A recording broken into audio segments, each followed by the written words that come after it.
ಇದಕ್ಕಿಂತಲೂ ಒಂದು 10% ಕಡಿಮೆ ಆಗುತ್ತೆ. ಆಲ್ಮೋಸ್ಟ್ 5 lakh ಟನ್ ಕ್ರಾಸ್ ಮಾಡ್ತಿದ್ವಿ, ಬಟ್ ಲಾಸ್ಟ್ ಟೈಮ್ಗಿಂತೂ ಸ್ವಲ್ಪ ಕಡಿಮೆ ಆಗುತ್ತೆ. ರೀಸನ್ ಬಿಹೈಂಡ್ ಈಸ್ ಹಚ್ಚಿ ವರ್ಷ ಡ್ರೌಟ್ ಇತ್ತಲ್ವ, ಆ ಹಿನ್ನೆಲೆಯಲ್ಲಿ ಸ್ವಲ್ಪ ಕ್ರಷಿಂಗ್ ಕಡಿಮೆ ಆಗ್ತದೆ. ಬಟ್ ಬರೋ ವರ್ಷ it will improve more than what was last year. ಅದಕ್ಕಿಂತಲೂ ಚೆನ್ನಾಗಿ ಆಗ್ತದೆ ಬರೋ ವರ್ಷ.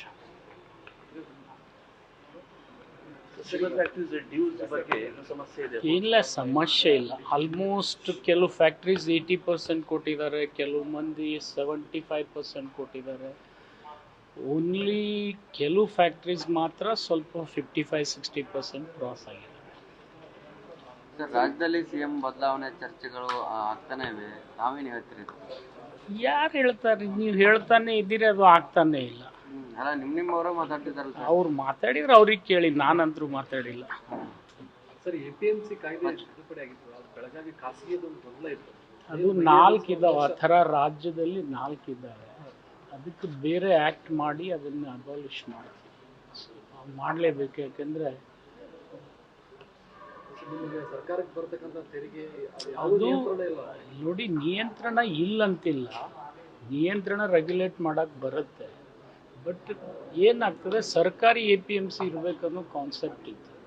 ಆದರೆ ಇನ್ ಬಿಟ್ವೀನ್ ಅದು ನಿಮ್ಗೆ ಗೊತ್ತಿದೆ, ಲೋಕಸಭೆಯಲ್ಲಿ ಬಿಲ್ ವಿಡ್ರಾ ಮಾಡಿದ ಮೇಲೆ ಆ ಸಂದರ್ಭದಲ್ಲಿ 4 ಪ್ರೈವೇಟ್ APMC ಬಂದಿದೆ ಅಷ್ಟೇ. ಅದನ್ನು ಸರಿ ಮಾಡ್ತಾರೆ ಸರ್? 100% ಸರಿ. ಇಲ್ಲ ರೀ, ಈಗ ಆಲ್ರೆಡಿ ಅನೌನ್ಸ್ಮೆಂಟ್ ಅಲ್ಲ, ಆಲ್ರೆಡಿ ವೇಯಿಂಗ್ ಮಿಷನ್ನಲ್ಲಿ 2 ಟೈಪ್ ಇದೆ. ಮೊದಲು ಅನಲಾಗ್ ಸಿಸ್ಟಮ್ ಮೇಲೆ ಈ ವೇಯಿಂಗ್ ಮೆಷಿನ್ಸ್ ವೇ ಮಾಡ್ತಿದ್ರು ಫ್ಯಾಕ್ಟ್ರಿಯವರು. ಅದನ್ನೀಗ ಡಿಜಿಟಲೀಕರಣ ಮಾಡಿದ್ದೀವಿ, ಡಿಜಿಟಲ್ ವೇಯಿಂಗ್ ಮೆಷಿನ್ಸ್ ಮಾಡಿದ್ದೀವಿ. ಆಲ್ಮೋಸ್ಟ್ 72 ಮಷಿನ್ಸು 72 ಫ್ಯಾಕ್ಟ್ರೀಸ್ನಲ್ಲಿ ಆ ಥರ ಮಾಡಿ ಈಗ ಆಗಿದೆ.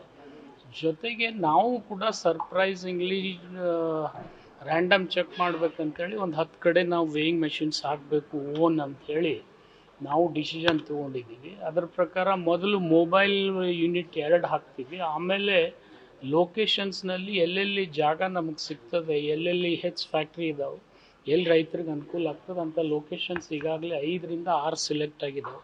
ಇನ್ನೊಂದು 2-3 ಬಾಕಿ ಇದೆ, ಅದು ಮಾಡಿದ್ರೆ ಬರೋ ಸೀಸನ್ನಲ್ಲಿ ಮುಗಿಸ್ತೀವಿ. ಸರ್ಕಾರಿ ಕಾರ್ಖಾನೆ ಮಾಲೀಕರು ಕೆಲವೊಂದಿಷ್ಟು ಮಾಲೀಕರು ಬಿಲ್ಲನ್ನು ಕೊಡ್ತಿಲ್ಲ ಅನ್ನುವಂಥ ಮಾಹಿತಿ. ಇಲ್ಲ, ನಾನು ಹೇಳಿದ್ನಲ್ಲ, 80% ಈಗ ಆಲ್ಮೋಸ್ಟ್ ಕ್ಲಿಯರ್ ಮಾಡಿಸಿದ್ದೀವಿ. ಲಾಸ್ಟ್ ಟೈಮ್ 20,500 ಕೋಟಿ ಮೇಲೆ ಇತ್ತು, ಫುಲ್ 100% ಕೊಡಿಸಿದ್ದೀವಿ. UP ಗೌರ್ಮೆಂಟು ಕೊಡಿಸಿಲ್ಲ, ಮಹಾರಾಷ್ಟ್ರ ಕೊಡಿಸಿಲ್ಲ, ಕರ್ನಾಟಕ ಮಾತ್ರ ಕೊಡಿಸಿರೋದು. ಈ ಸರ್ತಿ ಕೂಡ ಸೀಸನ್ ಮುಗಿಯೋದ್ರೊಳಗಾಗಿ ನಾವು 100% ಮಾಡ್ತೀವಿ. ಮುಂದಿನ ಅವಧಿಗೂ ನಮಗೆ CM ಸಿದ್ದರಾಮಯ್ಯನವರ ನೇತೃತ್ವ ಬೇಕಂತೇಳಿ ಸಾಕಷ್ಟು ಜನ ಶಾಸಕರು ಒತ್ತಾಯ ಮಾಡ್ತಾರೆ, ತಾವೇನೇ? ಯಾರು ಇಲ್ಲ ಅಂತ ಹೇಳಿದಾರೆ, ಅವರೇ ಇದ್ದಾರಲ್ಲ. ಮುಂದೂ ಅವ್ರು ಇರ್ಬೋದು, ಅದ್ರಾಗ ಏನು ತಪ್ಪಿದೆ, ಅವರೇ ಇರ್ತಾರೆ. 5,000 ಕಂಟಿನ್ಯೂ ಆಗ್ತಾರೆ ಸರ್. ನೋಡಿ, ಈಗ CM ವಿಷಯ ಅದು ಇಲ್ಲಿ ನಾನು ಹೇಳತಕ್ಕಂಥ ಭವಿಷ್ಯ ನುಡಿತಕ್ಕಂಥ ಕೆಲಸ ಅಲ್ಲ. CLP ಮತ್ತು ಹೈಕಮಾಂಡ್ ನಿರ್ಣಯ ಮಾಡುತ್ತೆ. ಅದರಲ್ಲಿ 2 ಮಾತೇ ಇಲ್ಲ. ಈಗ ಅವರೇ ಪ್ರೆಸೆಂಟ್ CM ಇದ್ದಾರೆ, ಅವರೇ ಮುಂದುವರಿತಾರೆ. ಚರ್ಚೆ ಆಗ್ತಿದೆ ಅಂತ ಸರ್? ಅದು ನನಗೆ ಗೊತ್ತಿಲ್ಲ, ನೀವು ಮೇಲೆ ಕೇಳ್ತೀರಂತ ಅದು ಚರ್ಚೆ ಆಗ್ತದೆ. ನನಗೂ ಈಗ ಕೇಳಿದ್ರಲ್ಲ, ನಾನು ಹೇಳಿದ್ನ ನಿಮಗೆ, ನೀವು ಅವ್ರಿಗೇನು ಕೆಲಸ ಮಾಡಕ್ಕೆ ರಗಡಿದೆ ಅದನ್ನು ಮಾಡಿದರೆ ಸಾಕು. ಇದ್ರ ಬಗ್ಗೆ ಏನು ಅವಶ್ಯಕತೆ ಇಲ್ಲಾರ್ದನ್ನ ಚರ್ಚೆ ಮಾಡಿ ಏನು ಮೈ ಮೇಲೆ